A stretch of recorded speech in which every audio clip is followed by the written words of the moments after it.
Bienvenido. Estamos convencidos de que al escuchar este mensaje, Dios hablará a su vida de manera poderosa. Para más información puede acceder a www.iglesiacafe.com. Mensajes con de esta serie de pasión, y este es el último mensaje que vamos a estar hablando de esta serie antes de pasar a lo próximo que el Señor va a estar hablándonos. Y quiero recordarle lo que significa la palabra pasión en griego. Pasión, la traducción de pasión en griego es la capacidad o el privilegio de poder sentir un fuerte sentimiento, una profunda agonía o un ardiente deseo por algo o por alguien. Y les confieso que ha sido mi deseo y mi oración sincera de que de alguna manera impregnar a esta congregación acerca con la pasión que se requiere, y lo digo con todo el significado de la palabra, la pasión que se requiere para nosotros poder servir a Cristo y para poder nosotros vivir este evangelio que estamos viviendo. Yo creo que de muchas maneras tenemos que tener mucho cuidado, porque de muchas formas nosotros vivimos más apasionados por nosotros mismos que por Cristo. Vivimos más apasionados, y lo he dicho en muchas ocasiones, no solamente en esta serie de mensajes, sino lo he dicho en otras series de mensajes que he estado predicando, de que venimos más buscando a Cristo por nuestro propio beneficio y no verdaderamente por quien Cristo es en nuestras vidas. Y ahí es donde tenemos que tener un cuidado impresionante. Ahora, a mí en esta escritura que acabamos de leer, el apóstol Pablo a mí me ministra, porque el apóstol Pablo en este momento, comienza a hablar y decir, yo me fue dado este aguijón entre mis miembros, este enviado de Satanás que me abofetea, y él comienza a decir, pero está bien, no hay problema, a pesar de que esto me ha afectado tanto, el punto tal de que le he orado 3 veces, le he rogado 3 veces, ni orado, le he rogado 3 veces al Señor que lo quite de mí, me ha dicho que no, pero no hay problema. No hay problema, eso no me va a desanimar, eso no me va a robar el sueño. ¿Por qué? Porque en el proceso estoy conociendo a Cristo. En el proceso estoy teniendo un mayor encuentro, un mayor tiempo con Cristo. Ahora, la verdad del caso, yo con esto no quiero decir, porque tenemos que tener cuidado y yo tengo que tener cuidado cuando hablo de esto, porque muchas veces en las predicaciones la gente pudiera llegar a pensar de que yo estoy desanimando a la gente de que si está enfermo no ore por su sanidad, o que si está pasando por una necesidad no ore o no busque salir de esa necesidad. Y la verdad del caso, eso no es lo que yo estoy queriendo enseñar para nada. Si usted está enfermo, claro que es importante de que ore por su sanidad. Si usted está pasando por una situación, claro que es importante que usted ore para salir de esa situación. Pero con todo y eso, tenemos que venir y enfocarnos. Si yo voy a pedir al Señor que me sane ¿para qué? Porque el asunto es de que muchos de nosotros queremos que Dios nos sane, pero es para nuestro propio deleite, para nuestro propio beneficio, para nuestra propia comodidad, y nada tiene que ver con Dios. Entonces, si yo le voy a pedir al Señor que me sane, yo quiero que el Señor me sane para entonces yo poder ser mucho más efectivo en Él y para Él. Yo no le estoy diciendo al Señor que si usted está pasando por una situación económica, que no le ore al Señor para que lo saque de la situación. Ni tampoco estoy diciendo que es malo tener negocios. Yo oro por todas las personas que tienen negocios aquí. Yo oro por los Chicas, por los Calimanos. Yo oro, por los Villeda. Yo oro por todas las personas que tienen negocios aquí. Y oro por personas, para que comiencen también sus propios negocios. Pero tener tu propio negocio, ¿para qué? O ser próspero económicamente, ¿para qué? Porque muchos de nosotros queremos ser prósperos económicamente para nuestro propio beneficio, para nuestro propio deleite y para nuestra propia comodidad. Y hay personas que mientras más Dios le da, más ávaros se ponen. Sin embargo, si Dios me da mi propio negocio para yo bendecir, primeramente para usar mi negocio con el fin de predicar el evangelio, si Dios me da mi propio negocio con el fin de yo poder venir y servirle a Él y tener para dar para Él, para la gloria de Dios, entonces definitivamente ore por su prosperidad. Ore por tener más finanzas y todo lo demás, más economía, para que usted, pero sea sincero con Dios y diga: Señor, dame más para yo poderte dar más. Es más, vamos a ser sinceros. ¿Cuántos de ustedes dicen, Señor, dame un aumento de sueldo para yo ayudar más la obra?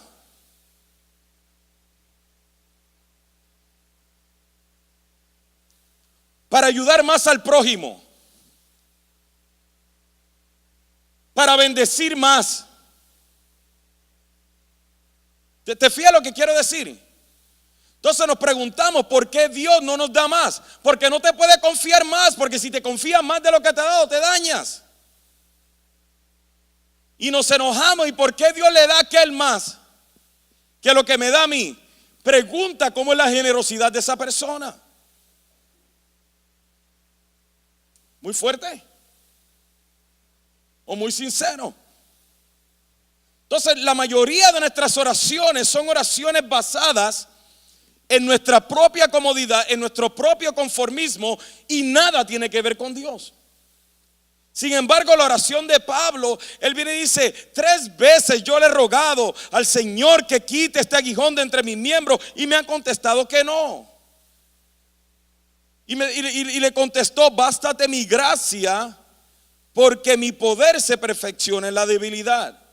Pero mire la contestación de Pablo: por tanto, de buena gana me gloriaré más bien en mis debilidades, para que repose sobre mí el poder de Cristo.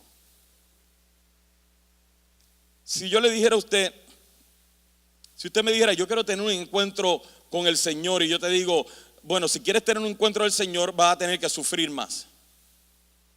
¿Cuántos de ustedes dijeran, pues sí, no importa, yo quiero ese encuentro con el Señor? ¿O cuántos de ustedes dijeran, pero de verdad sufrir, yo estoy bien como estoy? Sin embargo, en realidad, para serle honesto, esta palabra, para que no se vaya de aquí diciendo, pues el pastor como que sacó eso fuera de contexto, y la verdad el caso sí lo estoy sacando fuera de contexto, porque nada tiene que ver eso con tus problemas, con tus situaciones, con tus debilidades. Nada tiene que ver eso con eso. Es más, te lo voy a enseñar para que si algún día tú tienes que venir y enseñar esto, ve el capítulo 11 para que tú veas de dónde es que viene esto. 2 Corintios 11. Y luego de eso sigo con el mensaje.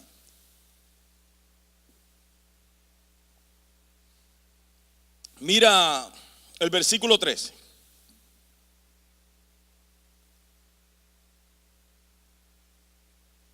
Dice: pero temo que como la serpiente con su astucia engañó a Eva, vuestros sentidos sean de alguna manera extraviados de la sincera, diga conmigo, de la sincera fidelidad a Cristo.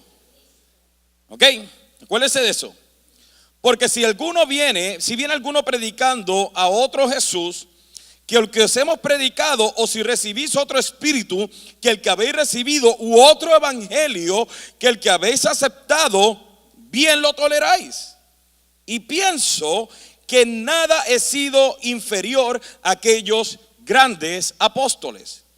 Ahora, Pablo viene y dice, mira, me duele el hecho de ver de que algunos se han extraviado de la sincera fidelidad a Cristo. Lo que estaba pasando aquí es que habían llegado unos grandes apóstoles con unas grandes señales, con unos grandes principios, con una palabrería, o sea, que convencieron a los corintios de otro evangelio que el que Pablo le había predicado. Y Pablo ahora comienza primeramente a defender su posición. Él comienza a decir, espérate, yo no soy diferente, o yo no soy inferior a esos grandes apóstoles que han venido a confundirlos.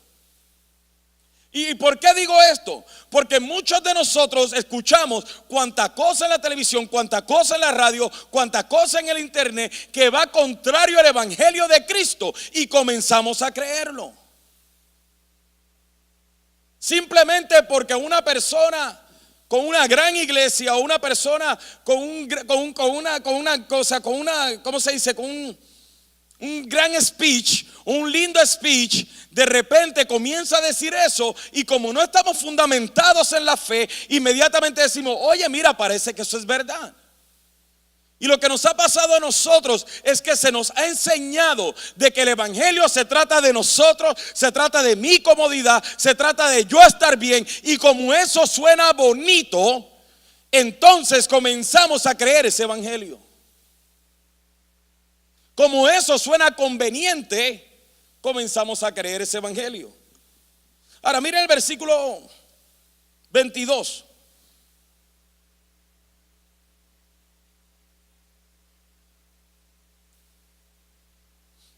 Comienza Pablo ahora a decir: son hebreos, yo también. Son israelitas, yo también. Son descendientes de Abraham, también yo. Son ministros de Cristo, como si estuviera loco hablo.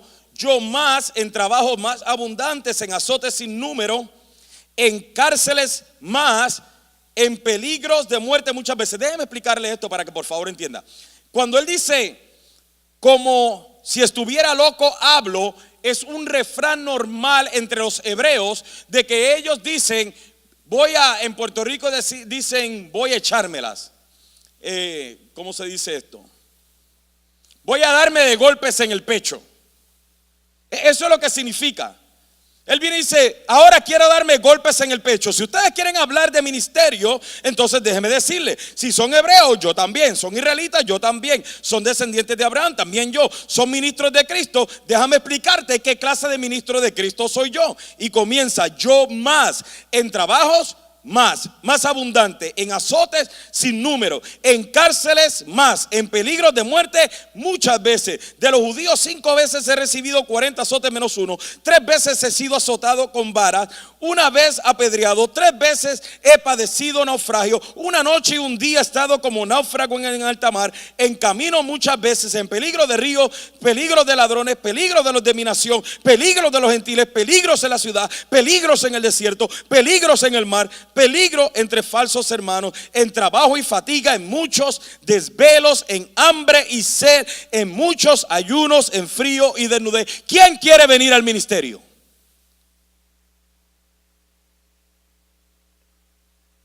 ¿Quién quiere entrarle? O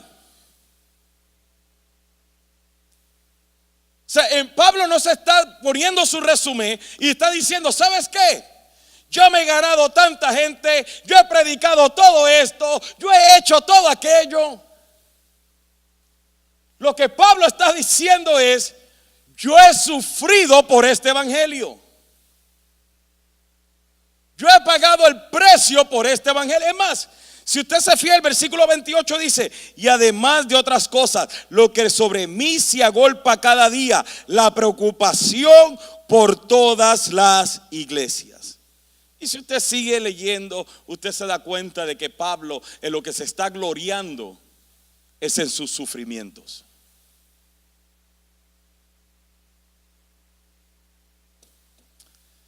Y luego después de eso, ahí es donde él comienza a hablar acerca de, y para que encima de todo esto, para que la multitud de mis revelaciones no me exaltase en gran manera, encima de eso me fue dado un aguijón entre mis miembros, un enviado de Satanás que me abofetea, de los cuales 3 veces le he rogado al Señor que lo quite de mí. Como si fuera poco, también me fue dada esta enfermedad.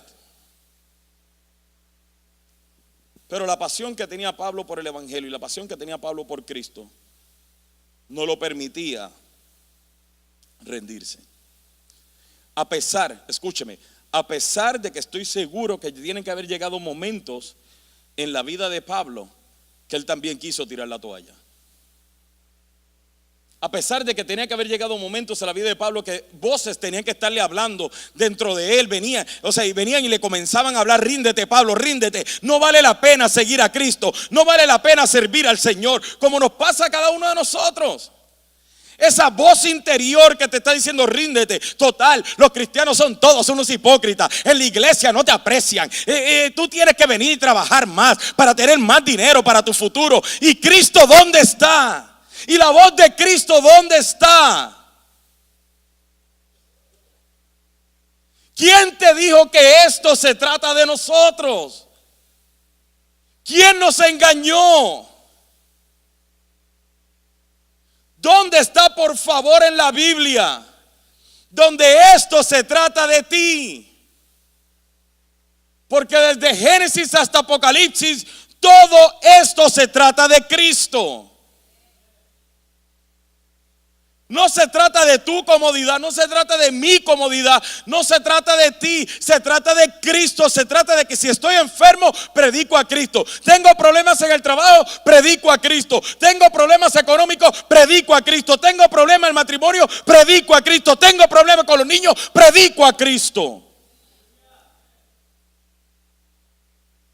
Eso es que de verdad se trata esto.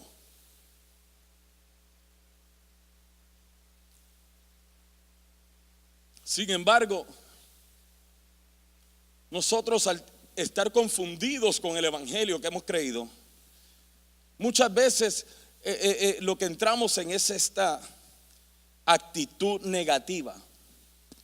Porque como nos han enseñado que esto se trata de tú vivir bien, de que como tú eres un hijo del rey, tú no tienes por qué sufrir. Se supone que tengas millones en el banco, porque Dios es el dueño del oro y de la plata. Y como Él es el dueño del oro y la plata, y tú eres hijo de Dios, entonces se supone que tú estés próspero y con mucho dinero y con muchas cosas y mucha comodidad y sin problemas en el matrimonio y sin problemas con los niños y sin problemas de salud. Pero espera un momentito, porque hasta donde yo conozco, el hijo de Dios, el que de verdad era hijo de Dios, fue crucificado en una cruz. Ni la ropa que tenía se la dejaron. ¿Sí me está entendiendo? Entonces entramos en este grado de confusión que entonces comenzamos nosotros a decir, pero ¿dónde está Dios? Yo sé dónde está, en el trono. Pero ¿y por qué me está pasando esto? No sé, pregúntate. Generalmente no te contesta. Entonces entramos en este grado de negativismo o negatividad, yo no sé ni cómo se dice. Comenzamos a quejarnos y a lamentarnos. Y déjeme explicarle, el negativismo es una de las cosas que más apagan la pasión. Usted ha visto estas personas, o sea, hay tres tipos de personas. Dicen que hay dos, yo digo que hay tres. Está el tipo de personas que, a ver, le voy a explicar.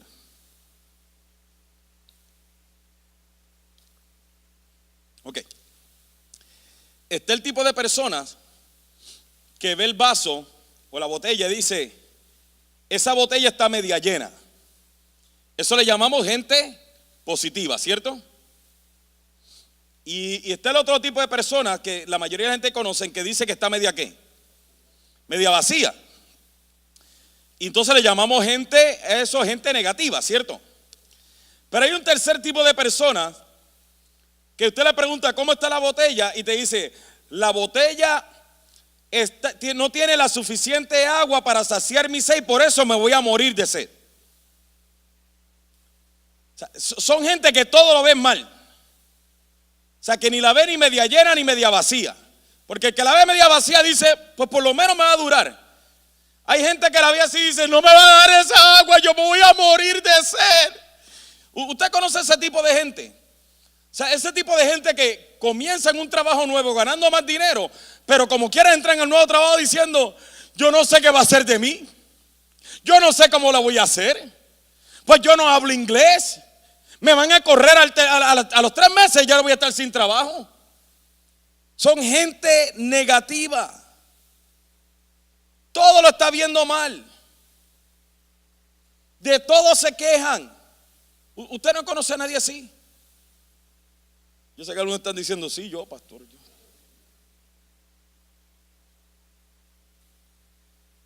Cuando yo estaba buscando el significado de la palabra negativismo en el internet, me di cuenta que no debía usar esa palabra para ilustrar este mensaje, porque negativismo es un síntoma de esquizofrenia. Donde quiera que lo buscamos te decía uno de los síntomas de la esquizofrenia. Esquizofrenia no sé qué significa. Yo sé que no es bueno. Entonces, ¿qué pasa? Pero me di cuenta y yo dije, no, sí, la voy a usar la palabra negativismo, porque la persona negativa o la persona que entra en un estado de negativismo generalmente escucha voces dentro de él que lo llevan a esa actitud. Y es uno de los síntomas de la esquizofrenia. Y dije, lo voy a usar porque verdaderamente la persona negativa siempre está escuchando voces dentro de sí que lo llevan a esa actitud. Y para esto, para ilustrar esto, yo quiero que vayamos a 1 Samuel capítulo 17. Ahora sí voy con el mensaje. 1 Samuel 17.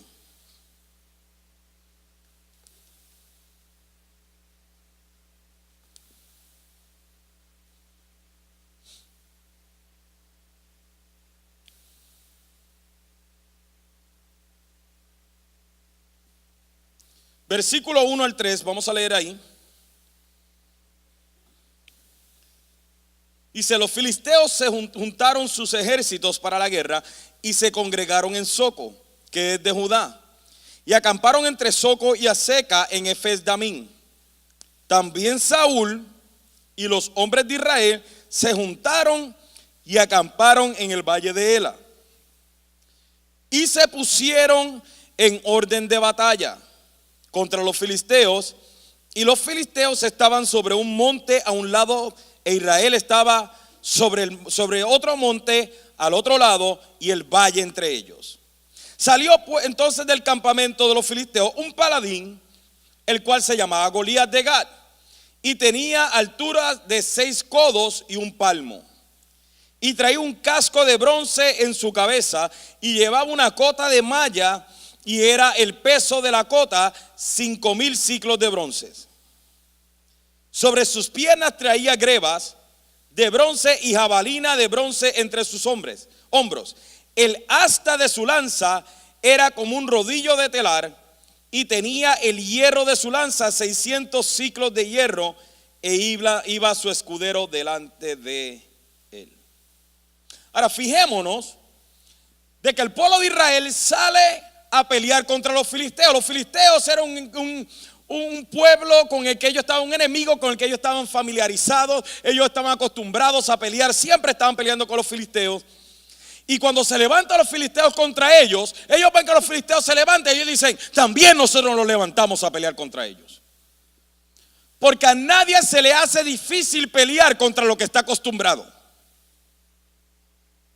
Usted siempre se le hará fácil pelear contra lo que usted está acostumbrado. Me decía una persona el otro día, me decía, mira, lo más difícil en un matrimonio es cuando una persona es drogadicta o alcohólica. Yo le digo, no, eso no es lo más difícil. Porque la persona que vive con un drogadicto o un alcohólico ya sabe con lo que se va a enfrentar. Ya sabe cómo lidiar con eso. Lo difícil para uno es luchar contra lo inesperado. Me explico.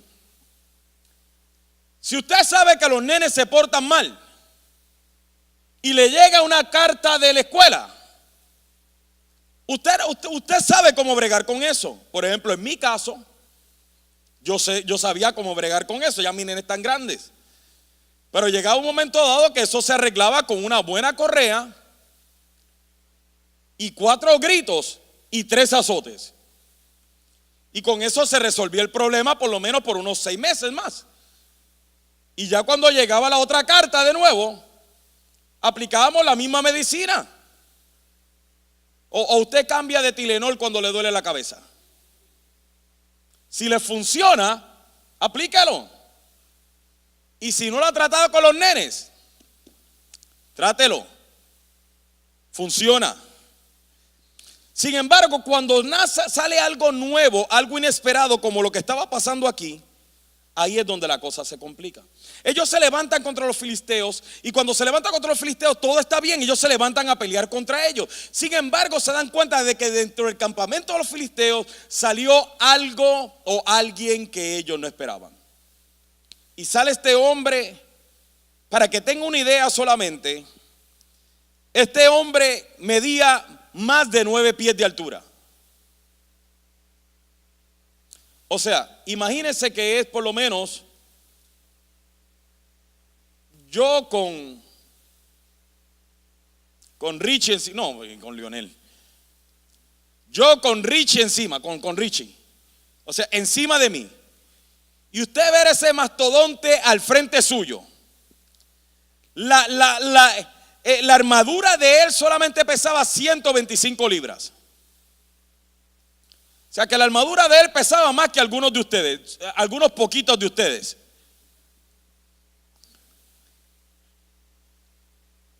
La punta de la lanza solamente pesaba 15 libras. Imagínense si estaba grande. Ahora, lo difícil para ellos no era eso. Versículo 10 nos dice, versículo 8 nos dice, y se paró y dio voces a los escuadrones de Israel diciéndoles: ¿para qué os habéis puesto en orden de batalla? ¿No soy yo el filisteo y vosotros los siervos de Saúl? Escoged de entre vosotros un hombre, diga conmigo un hombre. Ahora dígalo de verdad, un hombre. Escoger entre vosotros un hombre que venga contra mí. Si él pudiere pelear conmigo y me venciere, nosotros seremos vuestros siervos. Y si yo pudiere más que él y lo venciere, vosotros seréis nuestros siervos y nos serviréis. Y añadió el filisteo: hoy he desafiado al campamento de Israel, dadme a un hombre que pelee conmigo. Este enemigo conocido, los filisteos, vinieron ahora con una estrategia desconocida para los israelitas. Inclusive el versículo 16 nos dice: venía pues aquel filisteo por la mañana y por la tarde, y así lo hizo durante 40 días. Cuando este filisteo salía, cuando Goliat salía, todo el mundo se escondía. Todo el mundo huía de él. Todo el mundo tenía miedo. Ahora, imagínese esto: son 40 días de usted estar escuchando lo mismo. 40 días de usted estar escuchando el mismo desafío, y 40 días el mismo pueblo escondido, el mismo pueblo atemorizado porque no sabía cómo hacerle frente a este nuevo enemigo.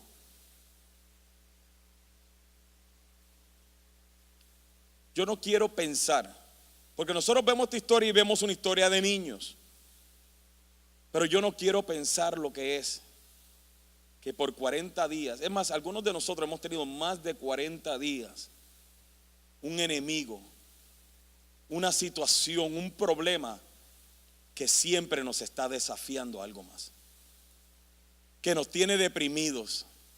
Hay personas que pasan años en la misma depresión, peleando con el mismo enemigo, en la misma situación, sin saber qué hacer. Metidos detrás de una roca. ¿Cuándo será que Dios me va a sacar de esta situación? ¿Cuándo será que podré salir de este problema?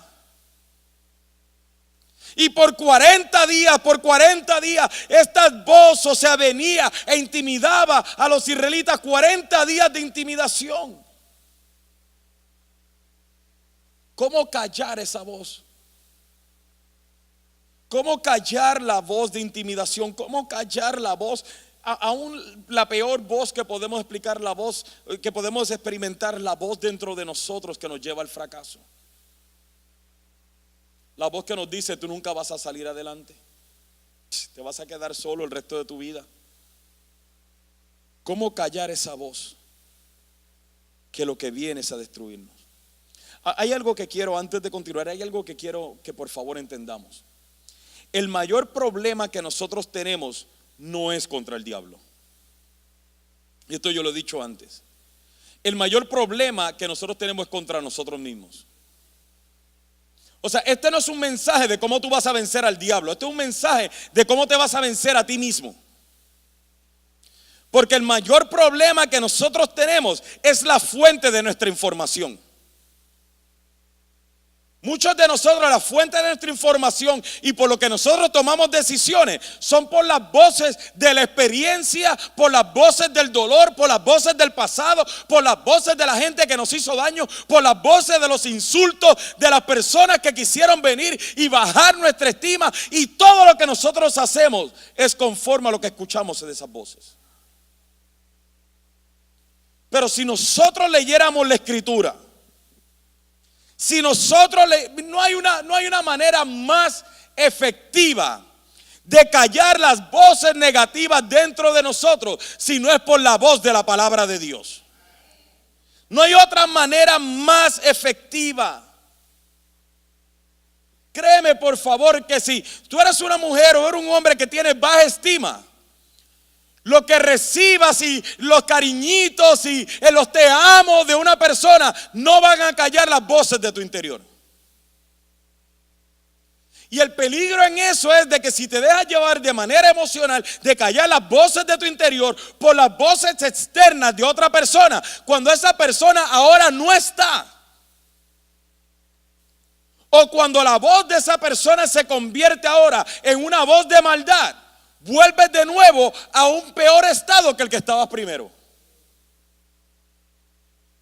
Por eso es que yo no puedo depender ni de que María Martínez me diga, es que yo te amo tanto, es que tú eres el mejor hombre del mundo. Yo no puedo depender de eso. Yo la amo y me fascina sentirme amado. Pero yo no puedo depender de eso, porque en el momento en que ya ella no venga y me diga lo mismo, me voy a sentir incompleto. Pero si yo dependo de la voz de Dios, de la palabra, no importa si María Martínez me dice te amo, no importa si mis hijos me dicen que soy el mejor padre del mundo, no importa si usted piensa que soy un buen pastor, no importa si mis amigos creen que soy un buen amigo, si yo dependo de la voz de la palabra, entonces yo me sentiré completo todos los días, cada día, no importa qué situación yo esté pasando. Pero Israel se olvidó de la voz de su Dios. Y por eso es que ahora la voz del enemigo tenía tanto efecto en ellos, porque se olvidaron de la voz de Jehová. Después de eso ya voy en baja. Después de eso nos dice y Saúl, versículo 19. Y Saúl y ellos y todos los de Israel estaban en el valle de Ela peleando contra los filisteos. Perdón. En los dos versículos anteriores, para que tengan una idea, el papá de David, Isaí, lo manda a que le lleve unas cosas a sus hermanos y que vieran cómo estaban ellos. Entonces, el versículo 20 nos dice: se levantó pues David de mañana y dejando las ovejas al cuidado de un guarda, se fue con su carga como Isaí le había mandado, y llegó al campamento cuando el ejército salía en orden de batalla y daba el grito de combate. Y se pusieron en orden de batalla Israel y los filisteos, ejército frente a ejército. Ahora mire esto. Entonces David dejó su carga en manos del que guardaba el bagaje y corrió al ejército, y cuando llegó preguntó por sus hermanos si estaban bien. Mientras él hablaba con ellos, he aquí que aquel paladín que se ponía en medio de los dos campamentos, que se llamaba Goliat, el filisteo de Gat, salió de entre las filas de los filisteos y habló las mismas palabras y las oyó David. Versículo 24. Y todos los varones de Israel que veían a aquel hombre huían de su presencia y tenían gran temor. Ahora, déjeme tratarle de ilustrar lo que está pasando acá. El papá de David le dice: mira, hazme un favor. Allá están, el ejército está ya esperando a pelear contra los filisteos. Vete y mira a ver si tus hermanos están bien. Y toma, llévale este queso, llévale estas cosas. O sea, y ven y tráeme el reporte. Cuando David se va acercando, se da cuenta de que el ejército de Israel se para y se pone en pie de batalla. Y ve que los filisteos se paran y dice: ¡wow! Va a haber una guerra aquí ahora delante de mí, men, llegué a tiempo. Y sale él corriendo y se para junto con el ejército de Israel. Y allá están los filisteos y él se para aquí. ¿Cómo están mis hermanos? ¿Están bien? Sí. ¿Van a pelear? Sí, vamos a pelear. Y de repente cuando David está así: wow, van a pelear, va a haber la guerra, es más, voy a pelear yo también. Se da cuenta que sale ahora de entre ellos este paladín. y comienza a desafiarlo. Y David de repente se da cuenta que el ejército comienza a hacer así. Y yo imagino a David diciendo: ¿Qué pasó? Pero tú no has visto a ese hombre. Pero no van a pelear. Y porque dice, o sea, que ellos comenzaron a hablar entre sí diciendo: mira, pero míralo, mira este hombre, lo grande que es. Mira, y comenzaban a describirlo. Y comenzaba Goliat a hablar nuevamente las mismas palabras. Y lo que me llama la atención es que Goliat no tenía una nueva estrategia, siempre fue la misma. ¿Tú no te has dado cuenta que con que lo que el enemigo siempre te ha atacado, siempre ha sido la misma estrategia? Siempre ha sido de la misma forma. No tiene una nueva estrategia contra ti. Y yo puedo entender de que eso te haya deprimido antes de tú conocer a Cristo. Lo que no entiendo es que ahora que eres una nueva criatura, ¿por qué sigues permitiendo que las cosas que un día te llevaron a la depresión todavía en este tiempo, siendo una nueva criatura, todavía te estén llevando a la depresión? No lo entiendo. Y David viene y dice: ¿pero qué pasó? Y le dicen: muchacho, es que está grande.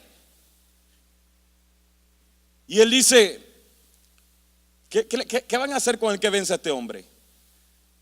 Pues lo van a la casa de su padre, lo van a echar a menear de impuestos, ya no va a tener que pagar impuestos. Ya con eso nada más yo tomo Ahí me dice que yo no voy a pagar más tasas y ya con eso yo peleo contra quien sea. Y luego de eso también le van a dar la hija del rey. Pero mire lo que David dice. Mire el versículo 28. Perdón, 25. No, 26. Entonces habló David a los que estaban junto a él: ¿qué harán con el que venciere a este filisteo y quitare el oprobio de Israel? Esa palabra ahí es importante. Y quitare el oprobio de Israel. Porque ¿quién es este filisteo incircunciso para que provoque a los escuadrones del Dios viviente? Fíjense que no está hablando de Israel, está diciendo para que provoque a los escuadrones del Dios viviente. ¿Qué harán con el que quite el oprobio de Israel? ¿Y quién es este filisteo incircunciso para que provoque a los escuadrones del Dios viviente? Mire el versículo 32. Y David le dijo a Saúl: no desmaye el corazón de ninguno a causa de él. Tu siervo irá y peleará contra este filisteo. Lo que para unos funcionó para intimidarlos, para David funcionó para apasionarlo. Lo que para unos funcionó para atemorizarlos, para David funcionó para darle valentía. Ahora, para mí es interesante el hecho de ver de que este joven de hermosa apariencia, este joven que su familia lo rechazaba, este joven que vino de uno de los lugares más pobres que se conocían, este joven que su padre no creía en él, que aún sus hermanos lo menospreciaban, haya sido la persona que Dios haya escogido para pelear contra este enemigo. Lo que me lleva a pensar: alguien tiene que sacar la cara por tu familia. Alguien tiene que sacar la cara por tu matrimonio. Alguien tiene que sacar la cara por tu iglesia. Alguien tiene que sacar la cara por tus hijos. Alguien tiene que sacar la cara por tu comunidad. Alguien. O sea, alguien tiene que hacerlo. Tenemos que ya parar de ver el evangelio de la manera en que esto se trata de mí. Mientras sigamos viendo el evangelio de que esto se trata de mí, de mi comodidad, de mi felicidad, de mi placer, de lo que yo necesito, nunca nos pararemos a hacer nada por nadie.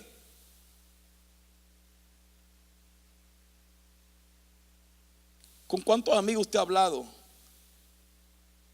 Que lo primero que te dicen cuando tú tienes un problema en matrimonio, te dicen, no, yo por eso no me he casado. O yo por eso, mira, inmediatamente me divorcié. Y eso comienza a trabajar en tu subconsciente. No, ¿para qué me voy a casar? Para lo mismo. Comienza a trabajar en tu subconsciente. Y ahí es donde entramos en este grado de oprobio. Déjame explicarte lo que significa oprobio. Oprobio significa bajo burla, en desgracia y en vergüenza. Y David miraba al pueblo de Israel y decía, amén, yo estoy cansado de ver que ustedes estén siendo burlados y siguen en esta desgracia y en vergüenza. Alguien tiene que sacar la cara.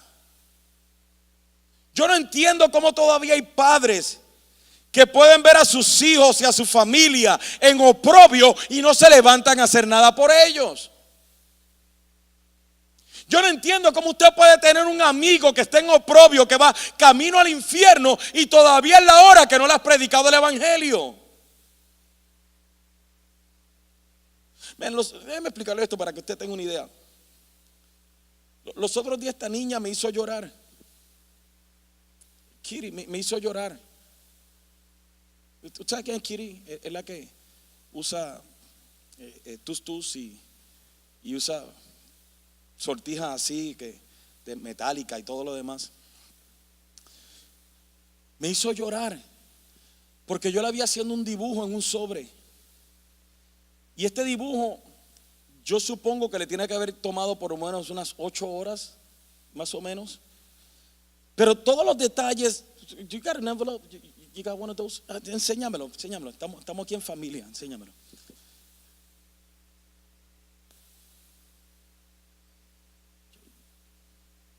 ¿No tienes uno? Ok, si lo encuentran me lo da.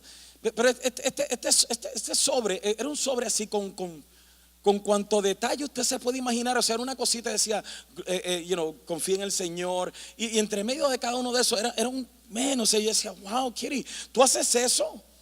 Y viene y me dice, sí. Y yo le digo, ¿y para qué tú los vendes? Y me dice, no, mire, ¿cuánto te, esto? Esta parte. ¿Cuánto te tomó hacer este pedacito? 1 hora en este pedacito. Y yo le decía, ¿y para quién los haces? Y me dice, yo se lo envío a una muchacha que se corta, ¿verdad? Se mutila. Y le mando mensajes. Y yo decía, pero ella no sabe cuánto tú inviertes en hacer un sobre. Fuera más fácil tomar un sobre y comprarlo en Hallmark, meterle una buena carta, pero no, o sea, ella aquí sentada, horas haciendo dibujitos en un sobre que posiblemente la muchacha lo coge y diga, y lo bote. Pero el corazón de ella, de poder llegar al corazón de esta muchacha, la llevaba a hacer algo así que parece insignificante. Yo empecé a llorar. Yo no supe bien la historia porque empecé a llorar. Porque yo dije, men, se supone que todos tengamos esa pasión. ¿Me haces uno para mí? ¿O tengo que mutilarme para que me lo haga? Se supone que todos nosotros tengamos esa misma pasión. La pasión de sacar a alguien del oprobio. La pasión de venir y luchar por alguien que está pasando por un oprobio, por el oprobio de la vergüenza, que está siendo burlado por el enemigo. Se supone que tú y yo seamos las personas que traigamos luz a las tinieblas de alguien. Pero estamos tan enfocados en nosotros mismos. Estamos tan enfocados en nuestro propio beneficio y nuestro propio bienestar. Y no somos diferentes al pueblo de Israel. No somos diferentes a los que se estaban escondiendo detrás de la peña, detrás del valle. No somos. ¿Por qué? Porque ¿qué es lo que los llevaba a ellos a esconderse detrás del valle? Proteger su propio bienestar. ¿Qué es lo que la gente te dice por lo que tú no debes servir al Señor? ¿Cuáles son algunas de las excusas? Vamos, tienes que cuidar la familia. ¿Cuál otra? No, acuérdate que no tienes tiempo. Tienes que cuidar tu tiempo. ¿Qué más? Tú no puedes estar mucho tiempo en la iglesia, tienes que pasar más tiempo con la familia. ¿Qué más? Tienes que trabajar, tienes que hacer dinero. Por favor, encuéntrame en la Biblia. Pues pastor, 1 Timoteo, de verdad me vas a sacar 1 Timoteo, porque si hablamos de 1 Timoteo, donde dice que el que no gobierna su casa no puede gobernar la iglesia. ¿Cómo gobernará la iglesia? Le está hablando a ministros. Entonces Pablo era bipolar, porque le está diciendo: si alguno anhela obispado, buena cosa anhela. Y le está hablando a los ministros que se supone que vivan para el Señor.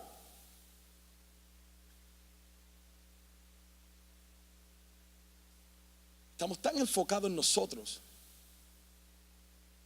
preocupados por nosotros, que nos hemos olvidado de Cristo.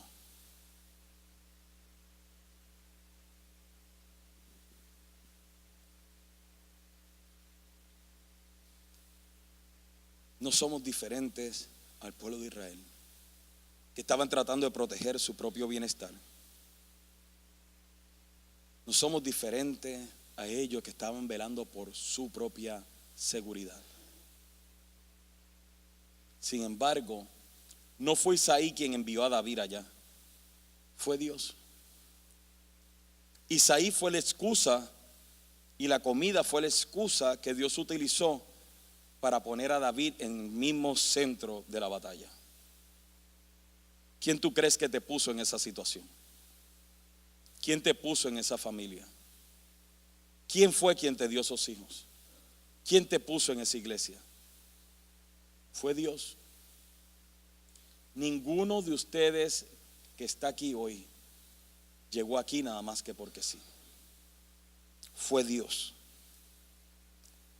Ahora, esto me lleva a entender que todo lo que yo he pasado en la vida es la excusa que Dios utilizó para traerme al lugar en donde estoy en este momento. Todo lo que tú has atravesado en tu vida, todo, escúchame, todo, las cosas buenas y aún las malas, son la excusa que Dios utilizó para ponerte en el lugar en donde estás en este momento. Pastor, pero es que yo me divorcié y me volví a casar. Pues Dios te puso en ese matrimonio en este momento para este tiempo con un fin definido. Pero mientras tú sigas escuchando la voz de tu pasado, cuando tú sigas escuchando la voz de, o sea, que viene a atormentarte, nunca lo podrás ver. Por eso alguien se tiene que levantar. Alguien tiene que creerle a Dios. Alguien tiene que llegar hoy a la casa y decirle a la esposa: no desmaye tu corazón. Yo voy a salir a pelear contra este enemigo. Alguien debiera decirle a los hijos: ¿saben qué, hijos? No desmaye tu corazón. Yo voy a salir a pelear por ti. Yo voy a salir a luchar por ti. Alguien debiera decirle al compañero de trabajo que tiene: ¿sabes qué? No desmaye tu corazón. Yo voy a sacar la cara por ti. Alguien tiene que hacerlo. Pero mientras sigas esperando que alguien más lo haga, nunca sabrás la posición en la que Dios a ti te puso. Vamos a seguir para terminar. Versículo 33.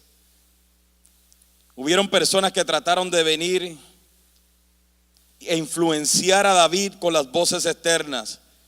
Primero fue su hermano que lo criticó. Luego en el versículo 33 vemos que Saúl le dice a David: no podrás tú ir contra aquel filisteo para pelear con él, porque tú eres muchacho y él un hombre de guerra desde su juventud. Ahora vayamos al versículo 42. Come on, guys. Versículo 42 dice: y cuando el filisteo miró y vio a David, le tuvo en poco. Diga conmigo: le tuvo en poco, porque era muchacho y rubio y de hermoso parecer. Si llega a ser negro, no le hubiese pasado eso. Ser negro tiene sus ventajas.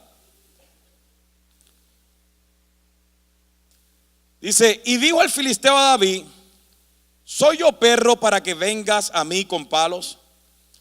Y maldijo a David por sus dioses. Dijo luego el filisteo a David: ven a mí y daré. Se me fue de momento, perdón. Dijo luego el filisteo a David: ven a mí y daré tu carne a las aves del cielo y a las bestias del campo. Una cosa es escuchar al filisteo desde lejos. O sea, una cosa es ver el problema desde lejos, otra cosa es estar en el mismo calor de la batalla y escuchar al filisteo. O sea, la verdad del caso, vamos a ser sinceros. Si David, estando allí en el campo de batalla, escucha al filisteo, dice: mira, la verdad del caso, yo me voy, ¿alguien lo hubiese podido criticar? ¿Alguien lo juzgaría? No. Ay, estoy seguro que el hermano sí. A lo mejor el hermano le decía: bueno, pues tú no eras guapito. Sí le decimos en Puerto Rico, como eres, tú no eras así, te creías mucho. ¿Qué pasó? Pero yo creo que David hubiese dicho: bueno, si ustedes están aquí escondidos y ustedes mismos no se atrevieron a enfrentarlo, ¿por qué me están juzgando a mí? Yo creo que si David se hubiera arrepentido y no hubiese peleado contra el gigante, yo creo que nadie lo hubiese culpado. Pues mírate, muchacho, si tú eres chiquitito ahí, ¿cómo tú pensabas que le iba a meter mano al filisteo? Pero había algo que no permitía que David se rindiera. Yo estoy seguro que cuando David estaba allí y escuchó hablar al filisteo y escuchó las mismas voces, o la misma voz que atemorizaba a toda una nación, que atemorizó a todo un ejército, yo estoy seguro que tener la voz del enemigo ahí de frente en ese momento definitivamente tenía que llevarlo a temor. Pero había algo en David que no le permitía rendirse. Había algo que no le permitía salirse. Había algo que decía: yo tengo que vencer sobre este enemigo, no importa qué. Y yo me imagino que cuando David está frente al filisteo, lo está mirando y está escuchando la voz del filisteo, yo me imagino que David también quería correr. Pero cuando miraba atrás y veía a todo un pueblo puesta la esperanza en él, eso no le permitía rendirse.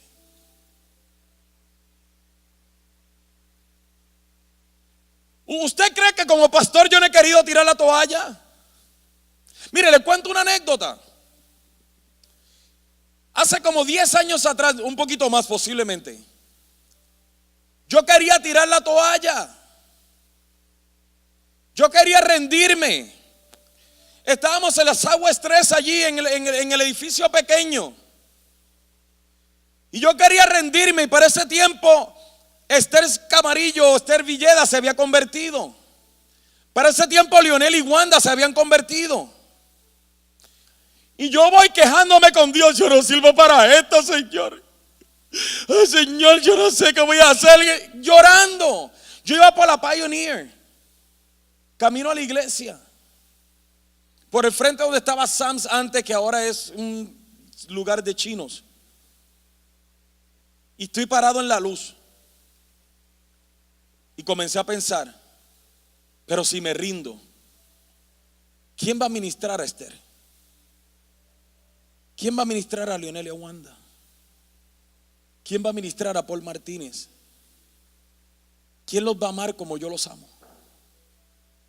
Puede venir otro pastor, pero amarlos como yo los amaba. Y recuerdo que dije: no puedo rendirme, no puedo quitarme. No fue mi valentía, no fue mi convicción, no fue que sentí que el Espíritu Santo me decía: hijo mío, yo te he llamado. Fue el mirar hacia atrás y decir: la gente que amo, si yo no saco la cara por ellos, ¿quién la va a sacar? Y así mismo está nuestra familia, esperando a ver quién va a sacar la cara por ellos. Y mi pregunta esta mañana es, ¿quién? ¿Quién? Si no lo haces tú, ¿quién?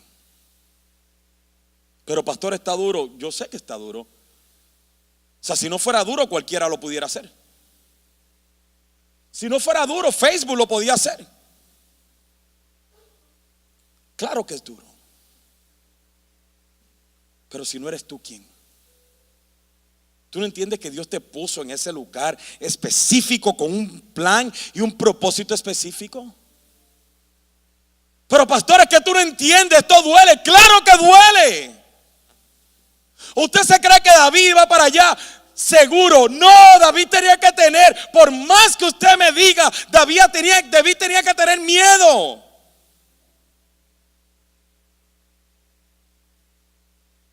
Pero había algo que no lo dejaba y era lo oprobio que el pueblo de Israel estaba pasando. Y si hay algo que no te debe dejar a ti rendirte, es el oprobio que tu familia o tu iglesia, o tus amigos o tu matrimonio o tus hijos pueden llegar a pasar si tú te rindes. Por eso yo te dije, esto no es una guerra contra el diablo. Esto es una guerra contra ti mismo. Y ya para terminar, versículo 45. Entonces dijo David al filisteo: tú vienes a mí con espada, lanza y jabalina, mas yo vengo a ti en el nombre de Jehová de los ejércitos, el Dios de los escuadrones de Israel, a quien tú has provocado. Jehová te entregará hoy en mi mano, y yo te venceré y te cortaré la cabeza, y daré hoy los cuerpos de los filisteos a las aves del cielo, a las bestias de la tierra, y toda la tierra sabrá que hay Dios en Israel. Y sabrá toda esta congregación que Jehová nos salva con espada y con lanza, porque de Jehová es la batalla, y Él os entregará en nuestras manos. 4 cosas vemos en esta declaración de David. Número 1 es que aunque él no estuviera seguro de él mismo, él estaba seguro de Dios. Lo que motivaba a David a hacer esta declaración no es que él era fuerte. Más bien la manera en que yo veo esta declaración es, ¿sabes qué? Yo no sé si Dios me va a librar o no me va a librar. Pero lo que sí sé es que Dios se va a glorificar en esta situación. Yo no sé si voy a morir en esto, pero vale la pena morir peleando que vivir huyendo. Entonces David no vino diciendo, oh, yo puedo, no. Él vino y dijo, no, yo no sé si Dios me va a librar, pero yo sé que Dios va a terminar contigo. Y si me necesita a mí, aquí estoy. Número 2, David tenía un vivo y genuino celo por el nombre del Señor. Por eso él no vino él diciendo, yo puedo. Él dijo, no, yo vengo a ti en el nombre de Jehová de los ejércitos. Lo que nos lleva al tercer punto. David quería que todo el mundo supiera que Dios es real. Por eso es que dice, toda la tierra sabrá que hay Dios en Israel. Y número 4. David sabía que no podía volver atrás, porque toda la esperanza de un pueblo estaba puesta en él.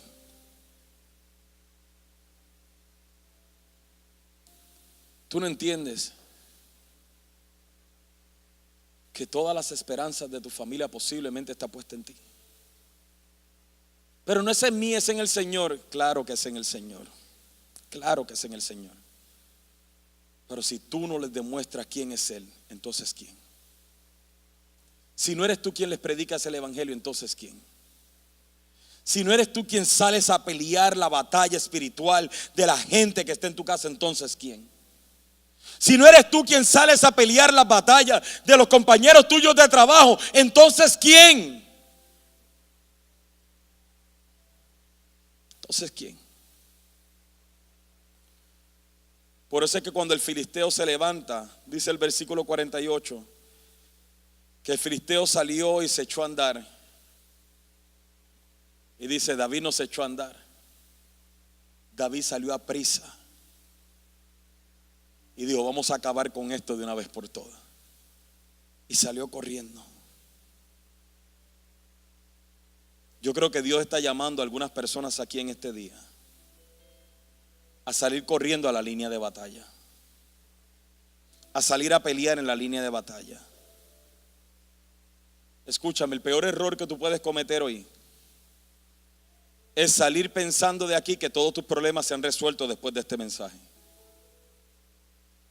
Te advierto que posiblemente después de este mensaje vea las cosas poniéndose peor. Porque mientras más te acercas a la línea de batalla, más las voces de tu pasado van a querer convencerte de que Dios no está contigo. Mientras más tú te vas acercando a la línea de batalla, más fuerte se hace la voz del enemigo. Por ahí es donde tú tienes que ver si tú has confiado en esta palabra o estás confiando en ti mismo. Tú tienes a alguien hoy por el que tienes que orar. Tienes a alguien hoy por el que tú puedas venir y decir, yo tengo que sacar la cara por esta persona, porque si no la saco yo, entonces ¿quién? Ha sido de bendición para ti. Te exhortamos a que puedas bendecir la vida de otro. Recuerda, existimos para ser discípulos y hacemos discípulos para hacer la diferencia. Si deseas saber más acerca de Iglesia Café o dar alguna donación, puedes hacerlo a través de nuestra página de internet a www.iglesiacafé.com.